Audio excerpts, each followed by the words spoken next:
Енем күйеу мені жамандап арамызға көп іріткі салады, арамыз суып барады, бөлек жатады дейді. Жабысып жатып ал. Енең айтқан сайын барлар күйеуіңе жабысып жатып ал. Ол стенаға қашса, стенаға тіреп тұрып жатып ал. Стенаға жабысып жатып ал екеуің. Жіберме, құшақтап қылқындырып өлтіре бер. Маңдайын сүйе бер, қолын сүйе бер, мен сені жақсы көремін деп айта бер. Еркек, мына қазіргі еркектер құлақпен жақсы көріп қалған. Бұрынғы еркек, әйелдер құлақпен жақсы көрді. Қазір заман ауысып кетті. Қазір әйелдер емес, еркектер құлақты жақсы көреді. Мен қандай бақыттымын сендей күйеуім бар деп айта берші. Осы сөзбен ақ сындырасың.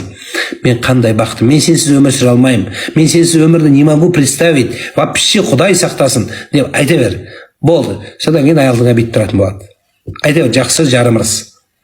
Құдай екеумізді ажыратпасын, Құдай екеумізді бөлмесін деп айта бер. Естіртіп айт, былай да айт. Енем күйеу мені жамандап арамызға көп іріткі салады, арамыз суып барады, бөлек жатады дейді. Жабысып жатып ал. Енең айтқан сайын барлар күйеуіңе жабысып жатып ал. Ол стенаға қашса, стенаға тіреп тұрып жатып ал.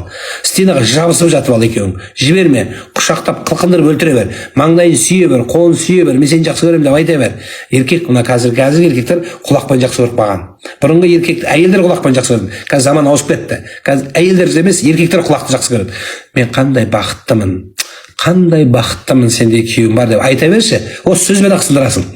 Мен қандай бақыттымын, мен сенсіз өмір сүре алмаймын, мен сенсіз өмірді не могу представить, вообще Құдай сақтасын деп айта бер.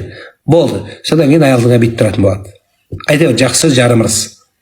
Құдай екеумізді ажыратпасын, Құдай екеумізді бөлмесін деп айта бер. Естіртіп айт, былай да айт.